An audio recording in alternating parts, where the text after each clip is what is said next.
बिस्मिल्लाहिर्रहमानिर्रहीम। अस्सलाम वालेकुम नाज़रीन, मैं हूं कमर बुखारी। हमारा एक बड़ा अहम मसला ये है कि हम लोग अभी तक ये तय नहीं कर सके कि रोज़े रखने के लिए हमें कितना खाना है और किस तरह खाना है। ये सारी बातें आज हम डिस्कशन करेंगे। आज हमारे साथ तशरीफ़ फरमा है मोहतरमा सुरैया नकवी साहिबा। सुरैया इख्तियार हैं और हम सब बेख्तियार हैं। कुछ हम गलतियां करते हैं और रमज़ान के जो तिब्बी और रूहानी फ़वाइद है वो हासिल नहीं कर पाते। हम करते क्या है, हम ये समझ बैठे हैं कि शायद हम इंसान नमा ऊँट हैं कि हम इतना खा लेते हैं, हम इतना पानी पी लें कि आइंदा 40 घंटे के लिए काफ़ी होगा। हम ये भूल जाते हैं कि इंसान है, हम जितना भी पानी पी लेंगे, हमारी कैपेसिटी से ज़्यादा पानी भी पिएंगे तो वो हमें तकलीफ़ देगा। और रोज़ों में हमने स्लिम होते देखा, रोज़ों में हमने स्लिम होते देखा, मगर वो तो पूरी बला हो गई है कि अच्छा खाएं मगर वो खाएं जो आपके जिस्म की ज़रूरत है। अपने जिस्म को कौन नहीं जानता। अब अगर मुझे ब्लड प्रेशर हाई हो और मैं कहूँ जी मैं समोसे खा लूँ तो क्या मैं जुल्म नहीं करूँगी अपने आप पे? इसी तरह से अगर किसी को शुगर है और वो जलेबी खा ले और वो रसगुल्ले खा ले और बाद में कहे जी मैं इंसुलिन लगा लूँ तो मेरा वो जो ग्लूकोज लेवल नॉर्मल हो जाए। देखिए, एक ज़माना होता था कि लोग रात को सोते थे और सुबह सहरी के टाइम उठते थे, तो उसे हम कहते थे जी फास्टिंग अब इसने शुरू करनी है। और कुछ वैसे भी आते बदल गई कि लोग सारा दिन सोते हैं और सारी रात जागते हैं। सो मतलब ये है कि अगर आप रात को जाग भी रहे हैं तो कहीं ऐसा ना हो कि पहले से भी कुछ खाई जा रहे हैं, सारी रात को आप खाई जा रहे हैं, फिर सहरी के टाइम आपसे कुछ नहीं खाया जाएगा। तीन चार पराठे तो ज़रूरी है ना सहरी में, उसके बगैर तो रोज़ा नहीं ना रख सकते आप। आपकी बात आपके लिए तो ठीक होगी लेकिन मेरे लिए ठीक नहीं है। 2 कर लें? नहीं, 2 भी नहीं मेरे ख्याल में। अगर आप पराठे के साथ अगर आप रोटी कर लें ना, ऊपर देसी घी लगा लें, सारी चीज़ें सारे लोग नहीं खा सकते। देखें, पराठा मैं अपने बेटी को बना के देती हूँ, जब भी छोटी है, अंडर नरिश्ड है, मुझे पता है इसकी ज़रूरत है, मैं उसे पराठा भी बना के देती हूँ। दूसरा है कि आपने रोटी पकाते वक्त उसके ऊपर लगा दिया, वो उसके साथ उसके अंदर जज़ब हो गया, तो क्या वो केमिकली कोई चेंज हो जाता है? बहुत चेंजेस आ जाती हैं जी, उसमें इतनी चेंजेस आ जाती हैं कि वो देखें, अल्लाह ने इतनी अकल दी है कि एक कुदरती चीज़ बनी हुई है, जैसे देसी घी हो गया, उसमें कोई केमिकल एडिशन नहीं है। इसी तरह से मक्खन को ले लें, उसमें जिस चीज़ में एडिशन होगी, जिसमें केमिकल ऐड होगा, जिसको हाइड्रोजनाइज्ड किया जाएगा, वो चीज़ आर्टिफिशियल उसके अंदर चली जाएगी। मेरा इस पे फोकस देसी घी बेहतरीन है जी। मेरे कोई ऐसा जवान इंसान है, यंग लड़का लड़की है जिसको कोई ब्लड प्रेशर शुगर का मसला नहीं, वो एंजॉय भी कर सकता है, पराठा खा सकता है, लेकिन डेली रूटीन में नहीं। पहले लस्सी पीते रहते थे साथ, तो जो आखिरी 2 गिलास होते थे ना, वो खड़े होके पीते थे कि वो बैठ के नहीं पिए जा सकते। और फिर उसके बाद इंसान से सोया नहीं जाता, क्यों काफ़ी देर खड़ा रहना पड़ता है। फिर कहीं जाके आपका जब बोझ हल्का होता है तो फिर आप सो पाते हैं। ना तो आपको कमी होती है कार्बोहाइड्रेट की, ना फैट की, ना प्रोटीन की। हमें जो रमज़ान में कमी होती है, एक पानी की कमी होती है, दूसरा मिनरल्स की कमी होती है, मिनरल्स की कमी होती है। तो हमें पोटाशियम, कैल्शियम, सोडियम इनको उतना लेना चाहिए जितना पूरे दिन की हमारी ज़रूरत हो।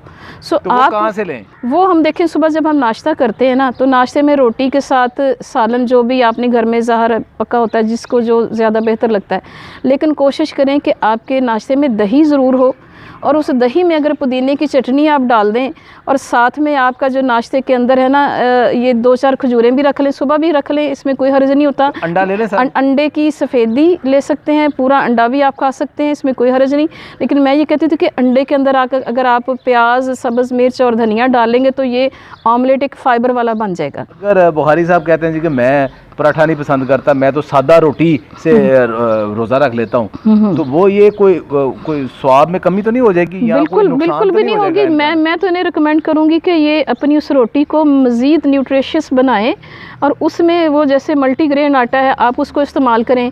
यकीन करें, अल्लाह की इतनी नेमत है, मैं समझती हूँ कि उसी के अंदर अल्लाह ने इतना कुछ रख दिया कि आपकी शुगर भी कंट्रोल, आपका ब्लड प्रेशर भी कंट्रोल, और वो कैलोरिक वैल्यू जो है ना, वो जैसे सफ़ेद आटे की रोटी होती है ना, उसकी हाफ रोटी के बराबर इसकी पूरी रोटी भी कम हो गया, बहुत मैं कहती हूँ कि शुगर के मरीज़ों के लिए, ख़ास तौर पे ब्लड प्रेशर के मरीज़ों के लिए।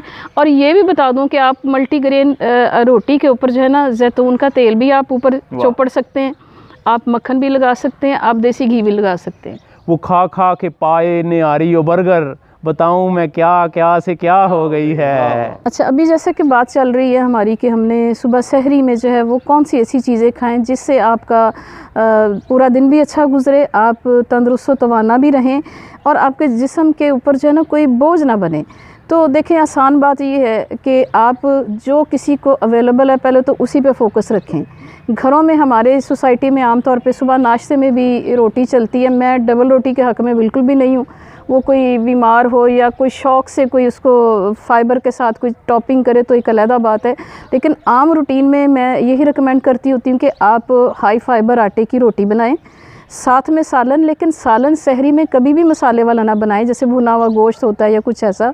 कोशिश करें कि या तो सब्ज़ी रखें या फिर शोरबे वाला सालन हो, क्योंकि शोरबे वाला सालन जो होता है ना वो आपके स्टमक को, डाइजेशन को बहुत अच्छा रखता है। दूसरी बात ये कि मज़ीद उसको बेहतर करने के लिए पुदीने की चटनी, जिसकी मैं हमेशा रेसिपी बताती होती हूँ कि आप पुदीना, सौंफ, ज़ीरा, अनारदाना, काली मिर्च, सब्ज़ धनिया, ये चटनी बना के आप दही के अंदर डाल के भी ले सकते हैं, रोटी के साथ भी ले सकते हैं। तीसरी चीज़ ये कि सुबह डॉक्टर साहब जैसा कि सहरी में ना लोग सलाद ना तो खाते हैं, ना ही इतना मूड होता है, तो मूड को भी देखना बहुत ज़रूरी है।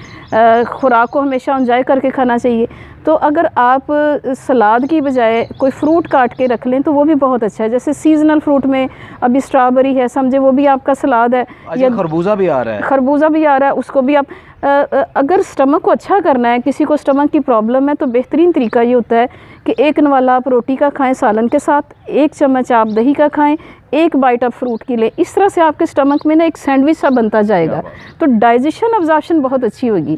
बजाय इसके कि फुल फोकस रोटी और सालन पे कर दें, उससे आपका ना वो तहें तो लग जाएंगी, लेकिन फिर वो चर्निंग मूवमेंट मैदे की और उसकी जो अज्जा निकलते हैं उसमें से जो सिक्रीशंस निकलती वो नहीं निकल पाएंगी और खाना आपको हज़म नहीं होगा।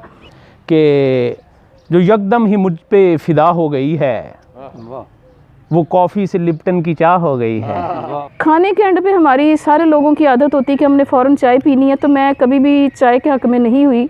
चाय क्या करती है कि हमारी कैल्शियम भी ख़त्म कर देती है और साथ में आयरन की अब्जॉर्प्शन को कम कर देती है। तो चाय भी पीनी है डॉक्टर साहब, स्वाद भी लेना है, तो कैल्शियम भी पूरी लेनी है, तो करिए की फिर वो ताड़े वाला स्टाइल करिए की वही करांगे कि दूध लें आप। दूध में मैं बताती थी कि आप दारचीनी पाउडर डाल लें। दूसरा आइडिया होता है कि एक बादियान का फूल होता है जो हम मसालों में डालते हैं, वो फूल डाल लें आप, छोटी इलायची डाल के दूध को उबाल लें, तो यकीन करें बिल्कुल आपको ग्रीन इसका सब्ज़ चाय का जायका आएगा। मैम, अगर कुछ लोग चाहते हैं कि हमारी डाइटिंग भी हो जाए, हाँ तो वो अगर सहरी ना करें तो वो ठीक है उनके लिए, कि सहरी करनी ज़रूरी है उनके लिए भी? बिल्कुल गलत बात है जी, वो कॉन्सेप्ट चेंज हो गया कि भूखा रहने से हम वज़न कम कर लेंगे।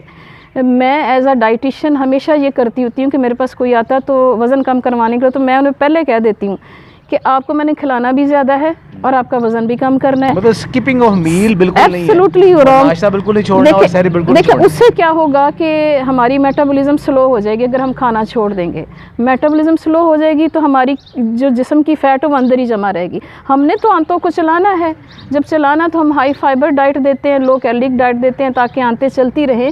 फास्टिंग अगर इतनी लंबी फास्टिंग कि वो सहरी भी नहीं कर रहे, फिर सारा दिन भी नहीं खाएंगे, और फिर वो जो रात को खाएंगे ना, वो समझे पूरे दिन की जो कैलोरीज उन्होंने एक टाइम में पूरी कर लेनी है। इसलिए कि एक तो ज़रूरत से ज़्यादा खाना जो है वो आपको मोटापा करता है, एक ज़रूरत से कम खाना आपका मोटापा करता है। ये दोनों चीज़ें जो है ना आपकी सिस्टम को ख़राब कर रही होती हैं। तो डायबिटिक यही वाली सहरी करें या उनके लिए कोई ख़ास सहरी है जो डायबिटिक करें?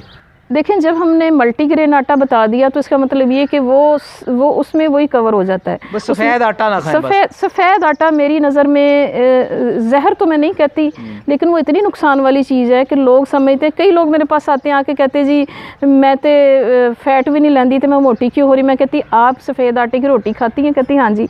तो मैंने कहा बीबी ये फैट ही है? कहती नहीं जी ये कार वा। मैं कहा मेरी गल सुनो, जिस्म से जाएगा ग्लूकोज बनेगा, ग्लूकोज जो ज़रूरत है ज़्यादा इकट्ठा होएगा फिर वो फैट बनेगा। ठीक है, लिहाजा देखने में वो चीज़ सफ़ेद आटे की होती है, लेकिन एक्चुअली समझें वो आप घी के और ऑयल के घूंट ही पी रहे होते हैं। तो थैंक यू वेरी मच। उम्मीद है कि आपको इसमें से बहुत फ़ायदा होगा, तो ये लोगों के साथ भी शेयर करें। Thank you very much.